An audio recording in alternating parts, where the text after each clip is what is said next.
Welcome to the High Impact Proposal Writing webinar, sponsored by Trident Proposal Management. Excited to have you share your lunch today with us. For those who are in the East Coast, for those who are in the West Coast, perhaps your breakfast and your favorite cup of coffee. We'll be starting shortly, but while we do that, let's just everybody pipe in and share on the chat, where are you coming from? Where are you joining us from today? And also, if you don't mind, let's just have some humor too. What is the most outrageous present you are expecting this holiday season or you're going to give this season? Go ahead and test that chat feature. Go ahead and write up, and we'll be sharing here. Looking forward to see what you all have to say. I'm broadcasting today from Atlanta, Georgia. Jeff, our sponsor, and the folks from Trident Proposal Management all over the nation. I believe that he's in San Diego. Where else do we have folks joining us today? There's got to be a brave soul out there just willing to actually just type on the chat box.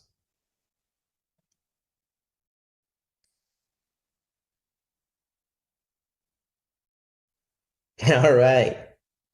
Hey, Jim, back. Good to see you. Thanks for the shout out. I appreciate it. Yeah, no problem, Jeff. Unfortunately, I'm not authorized video, so I gotta go with just the audio and watching you guys. Totally okay. All right, Mr. Dan Drake also on the line. Hey, Dan Drake, go Navy. Michael Aguilar from Southern California. Indeed, Jeff, indeed. All right, not doing presents this 91 of year. that. I like your style there, Mr. Aguilar. No presents this year. Got to be safe. COVID. Hey, Michael. Good to see you.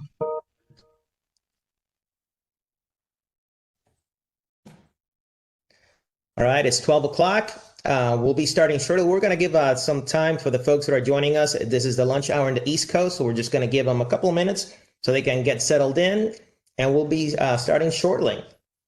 In the meantime, please let us know where you're joining us from today. Also, what's the most outrageous present you are giving or expect to get this holiday? Just hit us up on the chat box. Nelson, I'm just going to point out that our classmate, Dan Drake, has grandchildren. What? I know, that's not...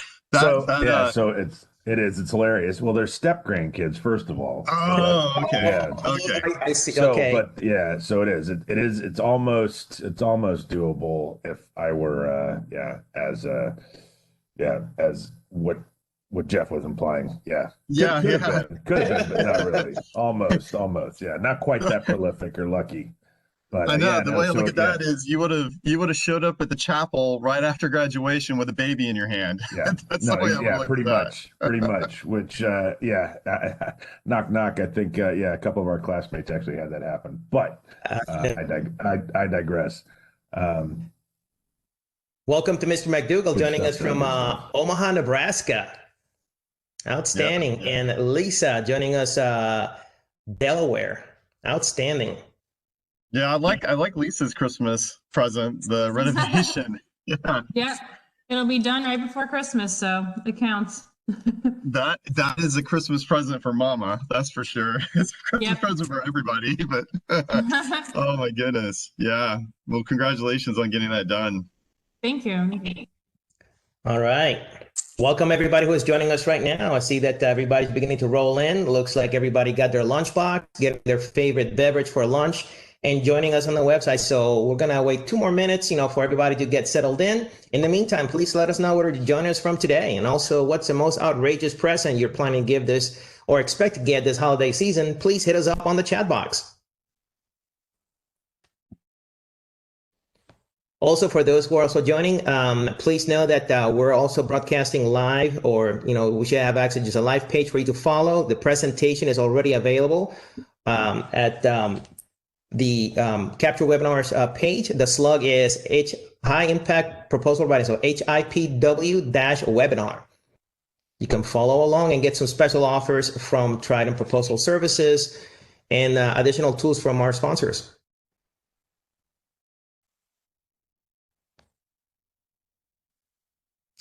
All right.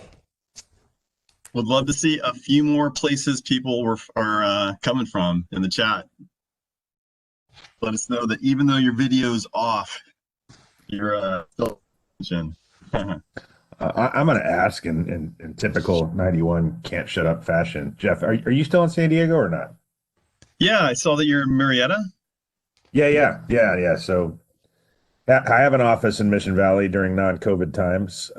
We call it the Booze Building because they got the top, but right there in Mission Valley. But I thought, God, I haven't seen you in a while, brother. But we run into each other every now and then, just making sure you're still down here.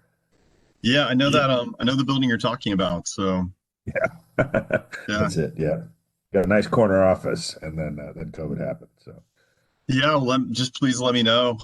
We'll trade emails after this, and let me know totally. if you do come down. Yeah, indeed. Yeah, we'll have to definitely catch up soon. Excellent. All right. Well, I'm going to jump on in here. Looks like we got folks who are joining us from Fairfax, Virginia, Fort Worth, Texas, Atlanta, Georgia. Welcome, Mitch. Glad to have you on board.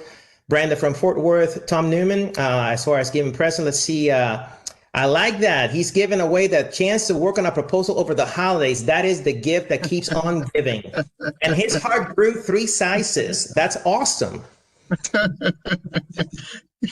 And I think I've already been given that gift twice now. I might have a third gift in the mail. That was actually in one day. Okay, folks. Well, listen, welcome to the High Impact Proposal Writing webinar. My name is Nelson Santini, and I will be actually your host. And we are glad to have you on board today. Our sponsors today are the folks from Trident Proposal Management. They're actually just going to be walking us through some of the knowledge that they have amassed over years of experience. And so let's learn a little bit about Trident Proposal Services. They are a small business, owned by a veteran, specializing in capture management and proposal support. And they provide a complete host of services, including business development, capture management, proposal operations, and support, especially helping out folks who want to penetrate the federal government marketplace, whether you're a prime or a sub. A list of services, again, they actually just do anything and everything, including capture management, proposal presentation, and orals coaching. We have one of the experts going to be actually presenting today. That's actually Jeff Everage. A couple of experts on proposal and oral presentations. They can help with that. Help you in market sizing, developing your pipeline, and of course, proposal writing and editing, which is going to be the topic for today. And today, our speaker is going to be Mr. Jeff Everage. He's the president and CEO of Trident Proposal Management.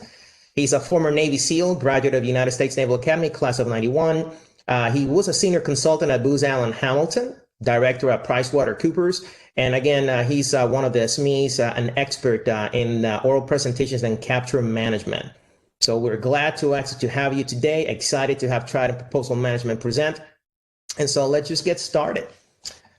By the way, as we are partaking on the presentation, if you have any questions, please feel free to hit the chat box. I'll be monitoring that while. With that said, let's just talk a little bit about what the challenge that we're talking about today. And when we're talking about proposals and presentations, one of the facts that we have to go and work through is the fact that the evaluation boards have short timelines to evaluate these proposals and just make a justified selection. They have to validate why they are awarding the business to the proposal submitter. And what is true as well is because we're all human, the more proposals that they evaluate, their enthusiasm and attention span decreases because you're going to get fatigue. That's going to basically just set in. It's just a fact of life. And so we have to make sure that we sell our value proposition in a way that it is basically above and beyond what the competition is doing. We have to distinguish or basically differentiate ourselves. And we have very little time and very little space to do this. It's almost like War and Peace in basically 3-page pamphlet, right? And so it's a real challenge. So this is what we're basically going to have to do. We have to basically present that value in a short amount of time. While we're at it and we're talking the presentation, please think about what is your greatest proposal writing challenge? What is it that what is your pain today? And make sure you hit the chat box and just share that with us. We're gonna come back to look at these challenges and address them head on. So now we understand what the challenge is. Let's just imagine, what could happen, right? And imagine for 1 second that you have to do that proverbial elevator pitch, but instead of actually doing it in eyeball to eyeball, you're going to have to do it in paper, right? And imagine that you have literally 15 seconds to convince that person who's reading that they should give your proposal a second look, and you have 15 seconds more to basically just to say, you know what, these folks are actually just worth $100 million. We need to basically read this proposal, and also make them actually tell their peers in the evaluation board, hey, come on, you all have to check this proposal. These guys get it, right? You have just a limited amount of time. So if you want to do that, what you need is you got to make sure you have a single message that's unified and just builds around all your capture efforts, right? So your theme has to be clear. You have to be able to present this information in a succinct, precise, clear, and engaging form, right? This is one of those everybody has heard, or most people have heard, be brief, be bright, be gone. You have to make sure that you're that succinct, precise, and clear. And also through that, you have to compel them to action. You have to convince them through your words that they want to read more of your proposal, that you get what you're presenting, or that your client gets what you're presenting, right? So that's actually the what we mean when you say you have to set that value proposition above those who are you're competing with, because otherwise, because of their attention span decreasing and having to review many proposals, you may get lost in the noise. And so here, the folks at Trident Proposal Services and Jeff are going to walk us through how to basically accomplish this, how to basically just make sure that you write with impact so that the people in the evaluation board, when they are looking at your proposal, see these guys are worth the investment and we need to turn over the business to them. They have earned it. And so with that said, that's what the problem, and that's what we're going to be talking about today. I'm going to turn it over to Mr. Jeff Everage, the CEO of Trident Proposals. And Jeff, if you can do me an audio check and take control, the proposal or the presentation is yours, sir. Yeah, audio check. Nelson, got me? Yes, sir. Right. Excellent. On. We can see your screen. Awesome. Let me just do this, get this out of the way here. All right, excellent. So appreciate that warm introduction, Nelson, and you have me as a guest on this to talk about this topic. It's a really interesting topic for people that have to deal with the day-to-day writing of proposals. And as we're going to talk about, the costs are pretty high when you don't have your proposal writing ducks in a row. And as I bet some of the leaders on this call know, when you're up at midnight 2-3 days or even the day before the proposal's due and you're still correcting stuff that your writers wrote, that's a pretty frustrating situation. So hopefully coming out of this, you'll have some tips, techniques, tricks, and straight up strategies for how to write better proposals and how to train your team to write better proposals as well. So first I'm going to talk about what I call the proposal writing 3 commandments. And these are really, I think they're universally applicable. I've never ever, that's like a rare occasion that we would not do all 3 of these things as best we can in a proposal. And we'll start with being compliant, and that's a no-brainer. It's kind of but we're routinely surprised at how compliance slips away from the writer as they try to do the other 2 commandments, which is, being easy to grade. And compliance and easy to grade tend to be really, really tight.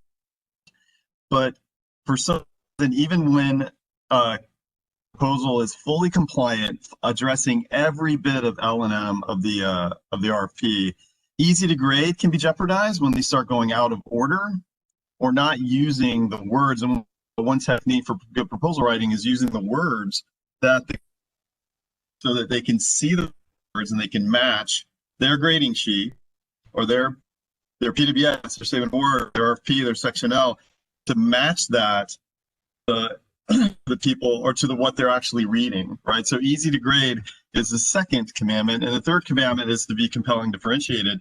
And the third commandment tends to mess with the first 2 because people start using language like what the customer really wants. The customer asked for this, but I know they really want to hear this. And when compelling and differentiated starts getting the compliant, easy to grade, then you have problems as well. So the fact that it has this order. So good proposal writing starts with compliance. moves to being great, and then moves to being compelling, differentiated. That out of order, bad things happen. So first rule of proposal writing is just follow these three in order and don't go out of order. Some really common challenges, and Nelson alluded to a couple of those. One is there's no starting line, and the best starting line is a client annotated outline. And I'll talk about how that starts way early in the capture process to really set up a good starting line for writing a proposal.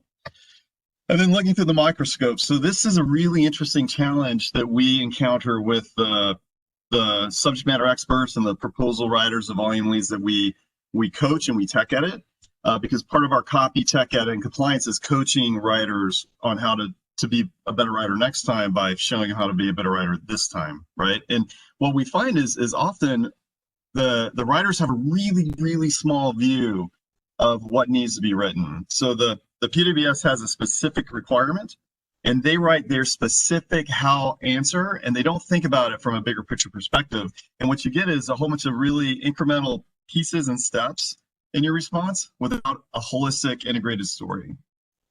Where's the beef? This is really, really common, is the actual content of the response doesn't truly show how you're going to respond to the requirement.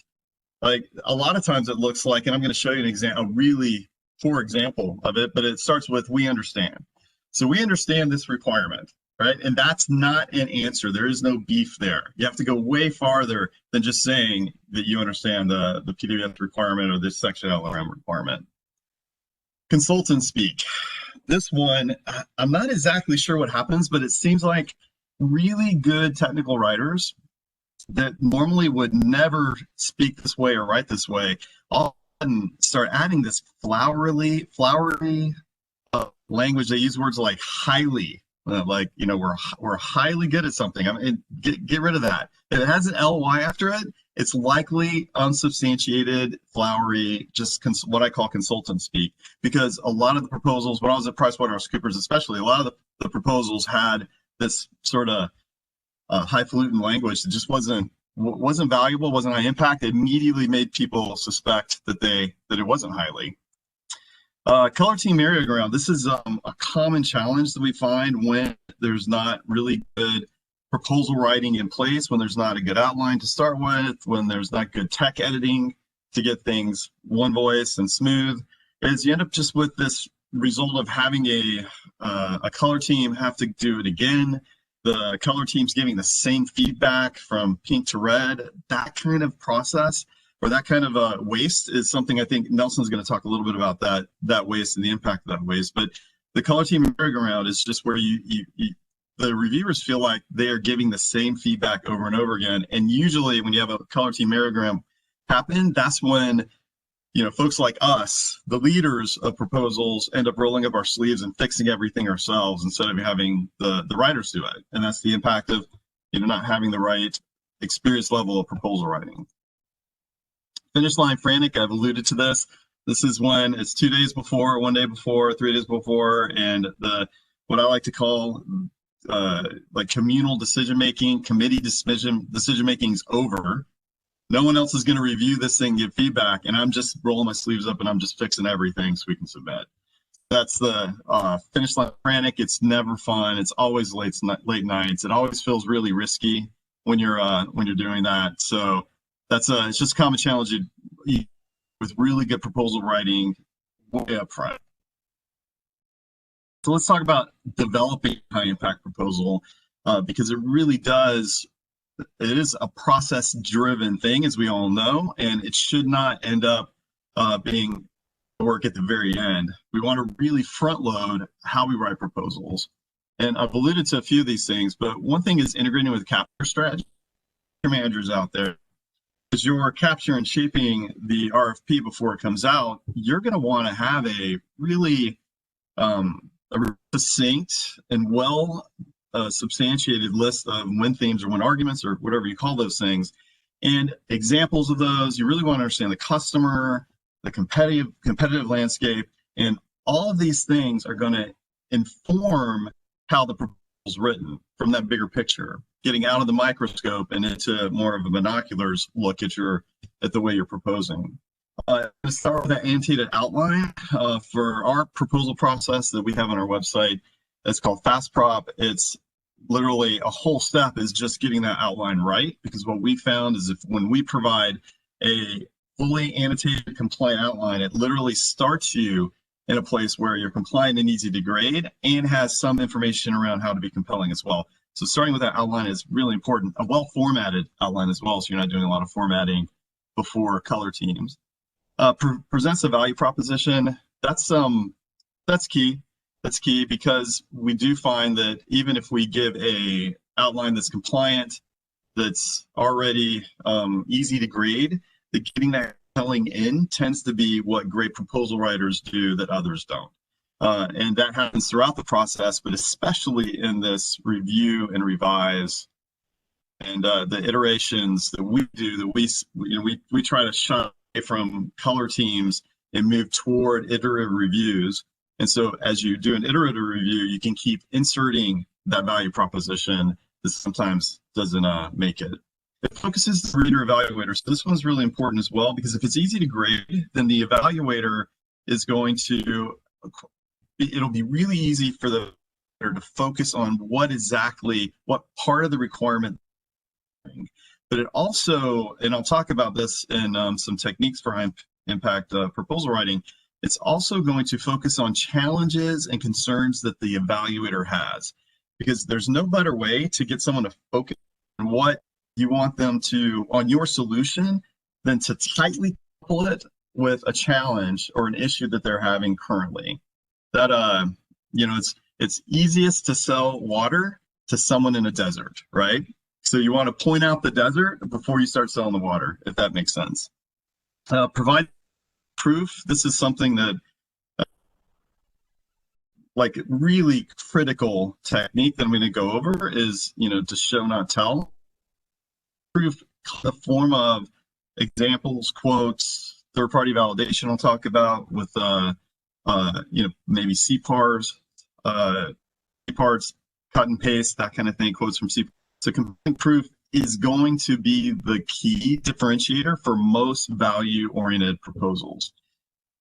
So let's talk about some of those high impact techniques. I've alluded to a few of them already.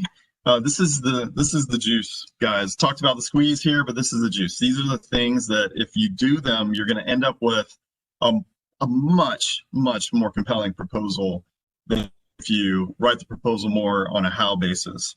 So first is 7 impressions, 3 minimum. So any modern marketing firm will tell you that if you don't get at least 7 impressions and preferably like 11 or 12, that you're not going to make a sale.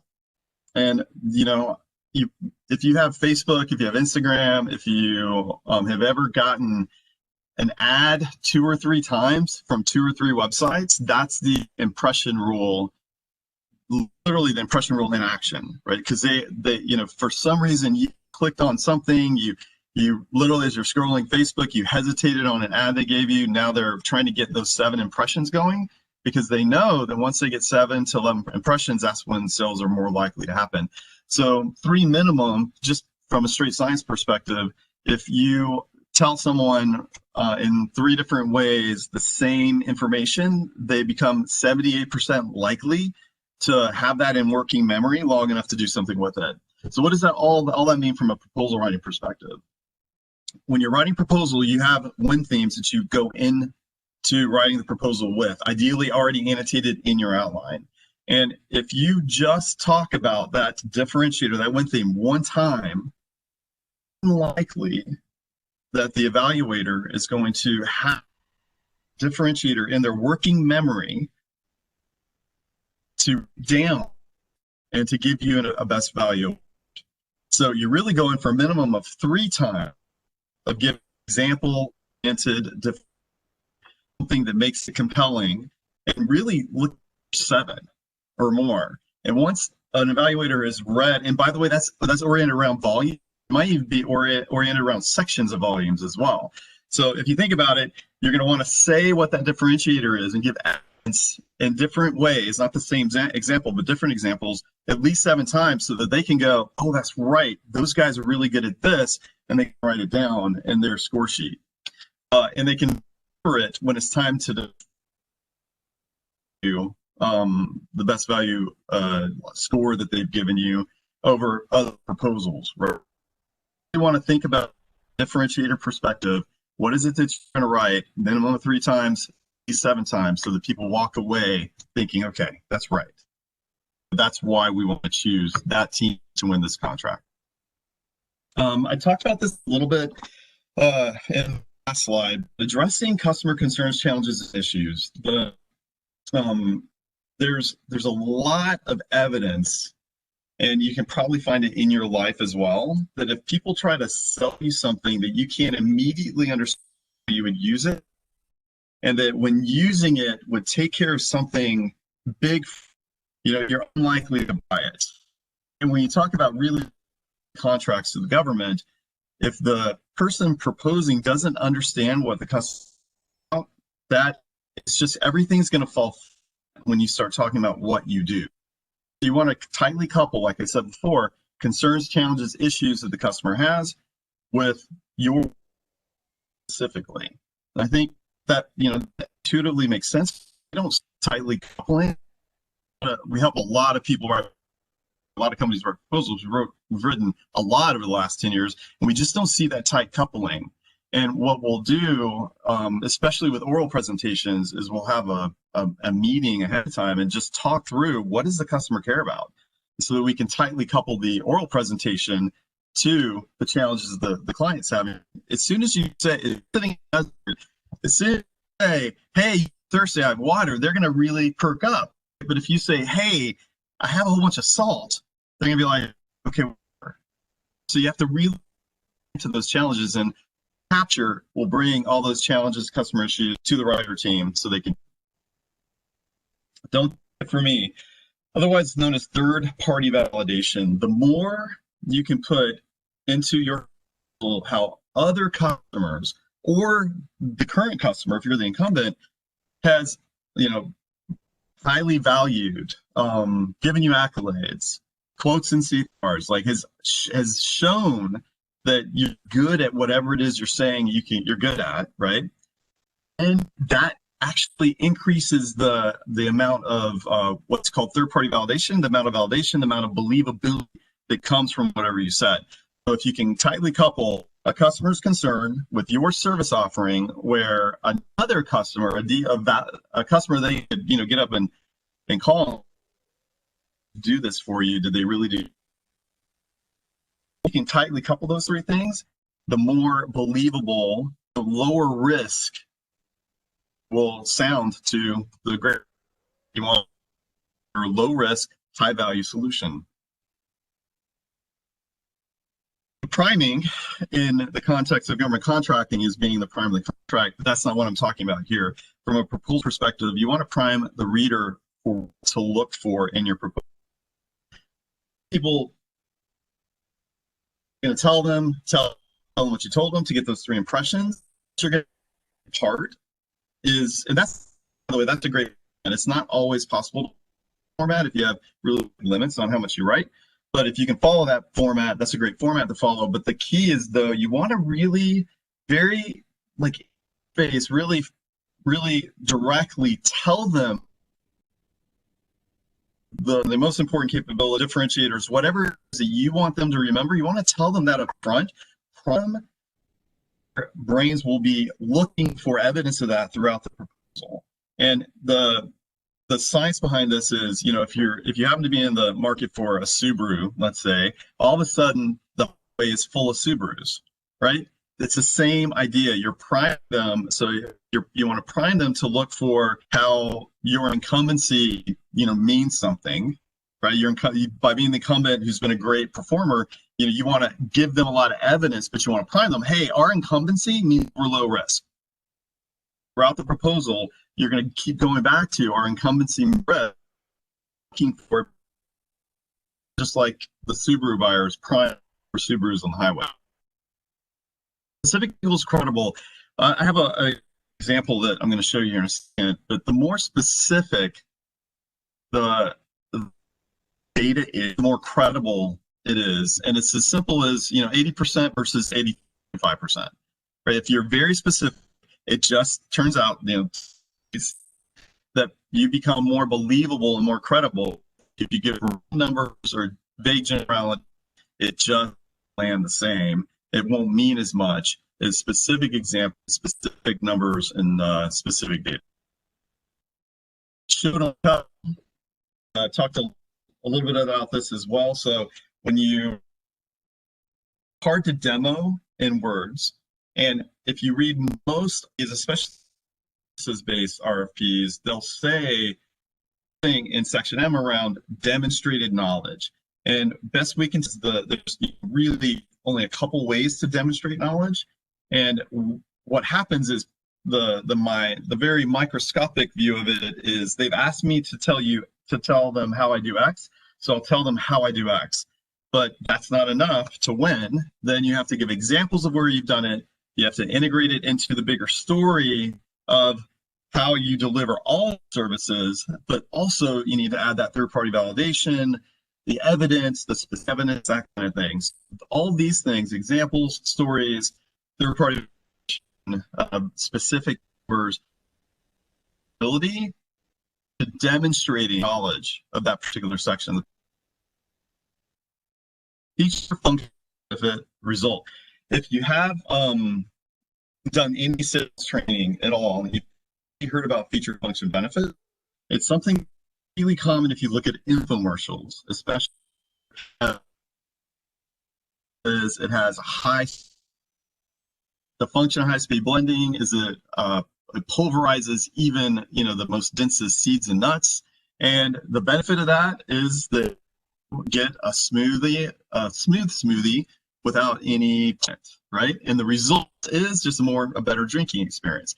Feature function benefit result is something that our brains are really organized to think this way. And this is just a great structure to you in your proposal. A thing that you might add, though, from a result perspective is that third-party, the specifics of your solution, of the data, of the results you've given, like use everything above and use format of feature function benefit result.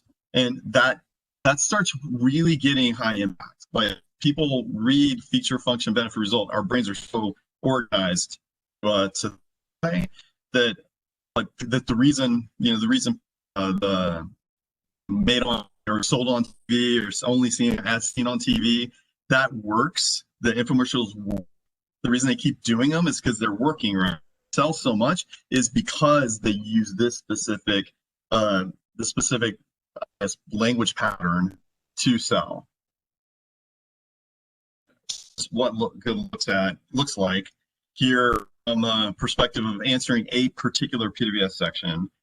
If you look above and by the way, this is a combination of a whole different RFPs that we've seen in the past. This is a facility requirement in this RFP, so it's pretty generic, and it's completely made up. If you look at what's in yellow, especially, I'll just point those things out. So the government's asking for some things, asking for a facility within 20 miles, wants to host unclassified meetings and secret meetings. It has a capacity request of 50 to 100 people. Actually, it's 3 different capacities, right? And they also say what they want in the room, whether it's electronic brief, sees that kind of. So what they've asked for is fairly general. Let's go into the response is written here. So I told you about how easy to grade means you use some of the words in the RFP. This title directly relates to the PWS and has the annotated with the PWS paragraph number as well. So that's immediately easy to grade, right? And ideally, or not ideally, it just really needs to be in the right order as well. So if you were to read an RFP, this notional RFP, PWS 9.1 is probably the paragraph before. Makes sense. Right away, some specificity. So it's not just, hey, we have a facility, it's it's less than 20 miles away. They actually give the address so you can look it up. They say specifically that it meets the requirements of of all the requirements of the facility requirements of the PWS of 9.2. Clear metrics of 6 miles. They didn't say we're less than 20 miles. They didn't say we're less than 7 miles. They said 6 miles, specific metric. And you can look at how they address the specific requirements of these facilities of the interior conferencing with very specific numbers of rooms can host, where they can be configured. They just answer the question, but they question in a very specific way that makes it more credible. And then they have extra detail as well. I love this part. So 21 engineering and sites applying corporate ISO standards. So the government didn't say ISO standards, but as soon as they wrote this, the reader, the grader is going to go, oh, right, this is even above our standard, and this is something that we can trust because it's been certified.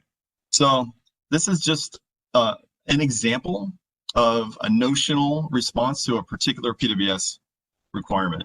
All right, so now I'm going to take a breath and give you guys an assignment. So everybody, if you haven't been watching, do me the favor of looking at your screen, get off of email on your cell phone, and let's look at what you might see as an issue particular response. So what we've done here is we've written a fairly if not really very response paragraph that you might or that we that we find stuff like when we do edit, tech edits, and coaching. So what I love is I'm going to pull the chat up. If you let's see, how do I get my chat?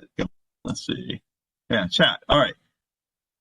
If you would check that out and tell me, see anything. Chris Simmons, yeah, it needs to start with the customer benefits. Most proposal teams start with feature function and not focus on the customer. Yeah, exactly. So yeah, they're like, hey, we know coordination is important, but that's not landing the plane on why the customer thinks proposal coordination is important. So that's a great one. Use theme, let's see. Chris Simmons, all right. Anyone use theme statements to highlight customer benefits, related solutions, features. Cool. Anyone else? Let's see. Let me just out a couple of here. What about? I was going to keep Jeopardy music in the background, but go ahead, Jeff. Yeah, thank you, Nelson. Yeah. So what about the second sentence? Let's how could that one be beefed up a little bit? Or what are issues with the sentence?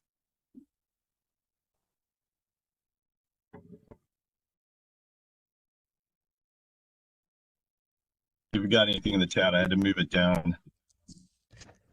Hi, Tom Newman.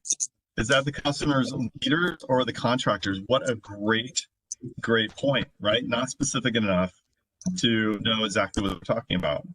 Unsubstantiated assertions, Michael Aguilar. Yeah, I think that's a great one. If you look at this makes sure we deliver on time every time and ask the right questions. That's yeah. Sure it does.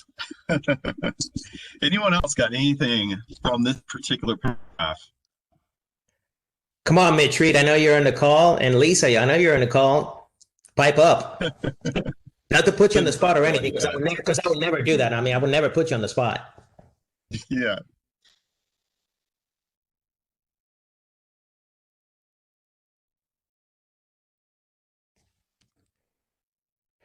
Okay. Typo. Yep.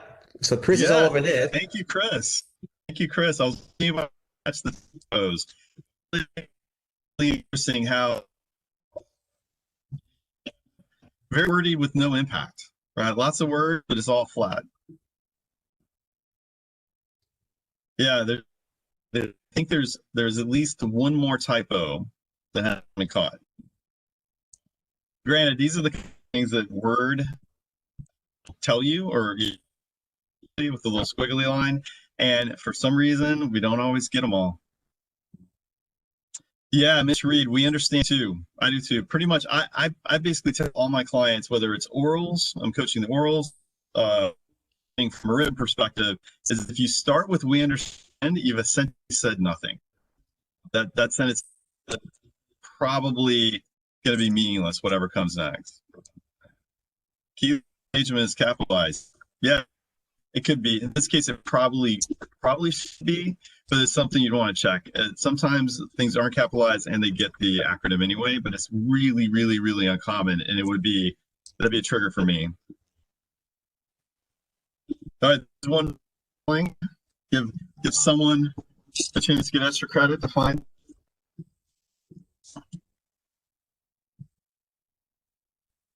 All right. If you're typing, I'm just gonna move to the next. All right, so here, let me close the chat so I can see you guys. All right, so here is just a way that Rebecca Whalen, one of our best proposal managers, who Nelson, just so you know, she had her baby today. I saw that, yeah. Yeah, that's awesome. But she wrote this basically as a counterpoint to what we just saw. And what you see is first is it talks about the customer concerns, adequate participation and preparation for hosts. And if you understand this, whatever this is, coordination of meetings, then, and you know the customer really well, then you'll know that what makes the most impact, what they're most concerned about, participation, preparation, and right up front, hey, that's your concern. We know it's your concern, and we understand why this requirement's in place in the first place. Way better than saying we just understand. We understand is the way stronger to say it this way. Another thing, just looking at this underline, to select the best time and forum for each engagement. So this gets into the why you do this. So yeah, it's the same process on the last slide, but you've got the why, the result of this process, the function that has a result. And so that result then lands the plane on why you're doing things. And finally, I think, well, there's two more. I put it in bold because it's so important. They give an example of what they did it before. It's huge. We've done it and we did it well. And then the third-party validation, because in their CPAR, this particular executive campaign was evidence in the delivery. So you've got customer concerns, you've got the landed plane on why it's important, you've got a great example, you've got third-party validation. All these things together will increase the value of your offer and decrease the risk, the performance risk the government intrinsically, unconsciously is looking to reduce before they choose someone to do it. All right, so now I'm going to move into some of the costs of proposal writing, because there's some soft costs. And then I'm going to go over to Nelson because he's been on the other side of this. And he's managed really large proposal budgets. We'll talk about the hard costs.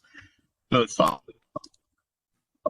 This one we see routinely and quality of life issues. It's a real problem. And why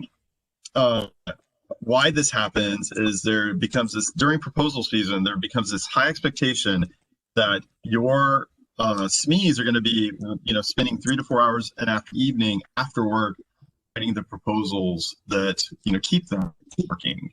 And once they get good at it, you keep tapping the same people, and those people start working nights and weekends a lot, and then they're burnt out. They quit. They decide they start telling you they can't do it anymore.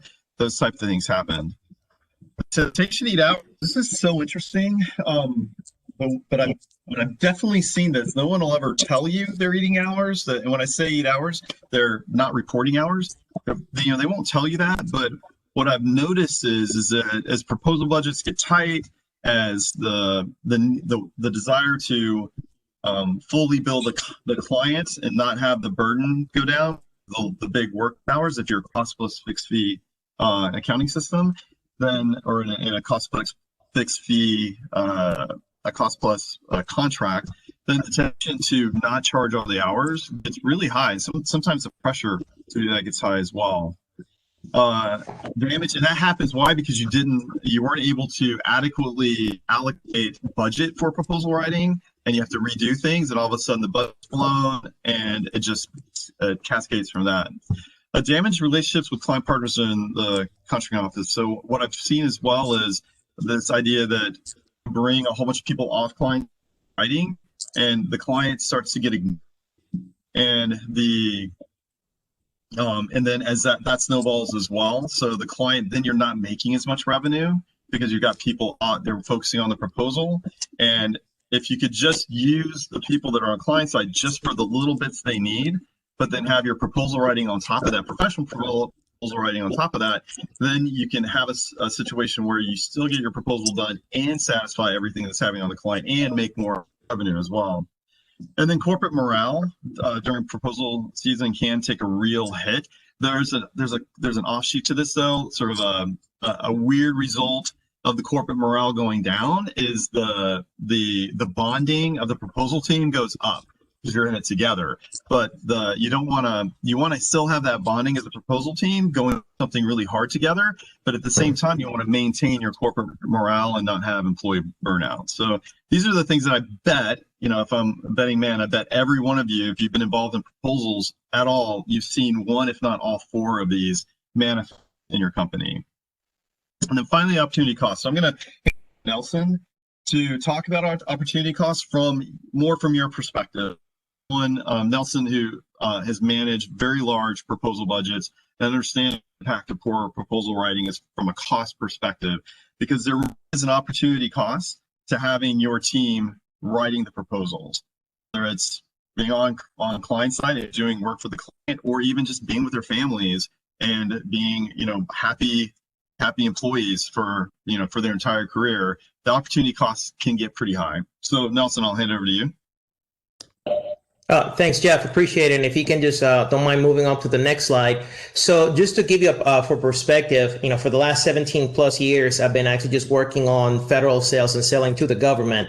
And on a couple of occasions, the budget of the proposal team that we've had for B&P dollars has been, in the church of about, $4.25–4.5 million, right? And if you start looking at what the line items that are on that budget, about 20% of that budget is actually for billable SMEs. So these are your sales engineers. These are just your professional engineers, the folks that are going to be working and augmenting your proposal team so you can basically just complete the technical volume or perhaps work on a transition plan for FSR, so on and so forth, right? So 20% of that budget translates to about $850,000. And we don't think about those things because, we're just doing the proposal. It's not top of mind.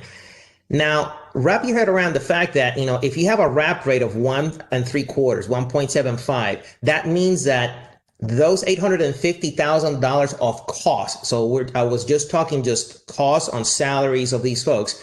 That translates to about $1.5 million in revenue that your company could be generating if you were to employ those folks in the job that they were hired to do, in the production line, working engineering, helping design and putting new products out there.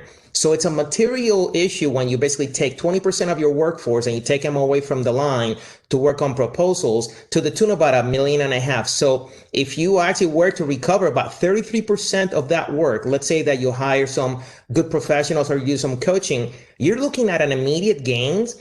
You're making dollars in additional revenue a year, right? That is just a non-trivial point.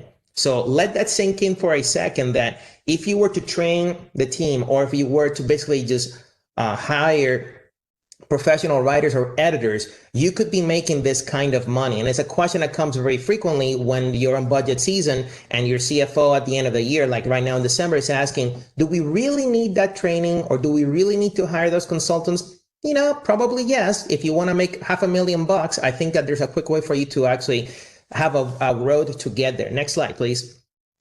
So if you want to add then some cherry on the top, that was just opportunity cost when you're looking at savings and efficiency, right? If you were to offload some of that work to professionals.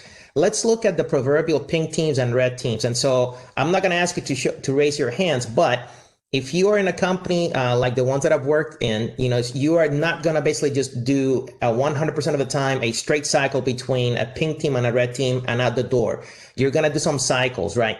And just to kind of put it into perspective, if the numbers that I'm showing here on the left-hand side, the pink team, On average is about $1,700 and change, that we spend in cost. Again, that's just cost alone on running a pink team. That's your proposal manager, your capture manager, your pricing analyst, the SMEs, and everybody just sitting down and working 4 hours or so, to basically just get a pink team.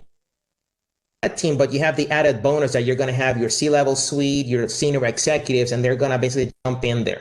So all in all, if you do a straight line and everything goes flawlessly, you're going to spend about $4,500 in cost on a pink red cycle review. Next slide, please. The reality is that there is, if you can think back to the last time that you went through a pink and red cycle flawlessly and you didn't have to do a review, good on you, because I just, can't, right? When I'm looking at the statistics and I looked at a workload and just assignments and projects, out of 20 proposals, on average, 8 of them required a pink team either redo or rework because it wasn't effective. The job was not accomplished. We had to delay, extend, or somebody had a brilliant idea just to basically rewrite everything. And the same is true out of the red team. The only difference was that it was more like a 5 out of 20 times. So when you basically take those costs that I showed you before, on eliminating the redos and reworks and the inefficiencies on the pink and red team, you could save in $30,000 in cost annually. That added to the other efficiencies, it could basically just mean the difference between $500,000 to the cost and bottom line, or $1.5 million in additional revenues if you were to actually just look at it on the top line. So efficiencies and writing with impact and working with companies like Trident Proposals and are learning from those techniques have a material impact on the bottom line of your company and will help you basically just meet your financial goals and even just get bonuses for the team because you're basically returning to the company revenue to the tune of $500,000. So non-trivial, and this is just, again, validated through 2 or 3 companies where I saw this happen over and over. And obviously we made some corrections by following techniques like the ones that Trident Proposals made us aware of. So Jeff, back over to you. Yeah, thank you. Thank you. And this is, we give this to you because this is a part of your justification for budgets for your proposals. Right? Why do you do things the way you do? And why do you allocate resources the way you do it? Because it makes financial sense first. And then you write a better proposal and everybody has less time doing reviews and rolling up their sleeves as well. One of our clients, I just got the opportunity to work with them on an oral presentation, and this is a really common quote from Andy Jassy, as CEO of Amazon Web Services, and it's "There's no compression algorithm for experience," and I agree with that 100%. I think proposal writing is truly one of these roles or one of these jobs that you need experience to get better at. And so I'm just going to go through what attributes a great proposal writer, and we see as 3. One is substantial proposal writing experience, and that's not just any proposal writing experience, because people can work in vacuums writing proposals, and they start drinking their own Kool-Aid, and they start thinking that their writing is the way it should be. But people that are really proposal writers have gone through lots of color team reviews as well, so they're getting feedback, they're getting coaching, they're getting mentoring, and over time, they'd be quite good at not just writing proposals, but editing them, doing copy edits, doing compliance checks, team feedback. Liberal arts education with technical and operational backgrounds. This is something that I pride myself as the owner of Trident in hiring veterans.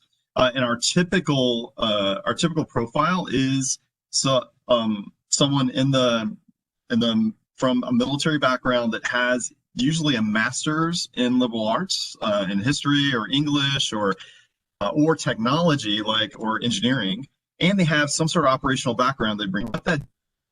That makes sure that they're really good writers, and they understand generally what they're writing about as well. So if you get, for instance, Travis Hogan, Naval Academy grad, he's a mariner, and his operational background in joint mariners, he's a drill service, means that he can proposals about almost anything, and he'll know what he's about. And so when you, as a SME, start writing your part of this proposal and you give it to him, you don't have to explain what all this stuff means. He's just gonna immediately go, okay, yeah, no, I get it. He can Google stuff. He doesn't need to bug you about it. So that operational background, I think, is pretty key to a great proposal writer. And the closer it is to home, the closer it is to the PWS for that particular proposal, the better. But it can be, what I found is if you hire a generalist, they can apply it to pretty much anything.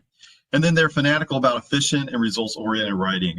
Everything that I've said over the last few slides, everything are just rules we apply at Trident to be efficient in our writing, but to more importantly, to be results-oriented. We are ruthless when it comes to unsubstantiated claims and really poorly worded or vague or generalized examples of how you do things. So there's also what proposal writers do. Great proposal writers immediately take the SMEs and the inputs, and they don't just take it and fix it. They actually sit with the writers or their co-writers or their section writers, and they talk to them about how to fix it, how to make it better. Like literally, one of my first experiences in this is I had the entire proposal team watch me projecting on a scene, editing a past performance. Like I literally for 30 minutes, I just said, I'm doing this. This is why I'm doing it. I'm changing this. This is why I'm changing it. And like the whole was like, oh, right. Now I get this. Coaching and mentoring is non-trivial, and it's an accelerator to getting all your proposal written well and to have a team that writes better proposals in the future.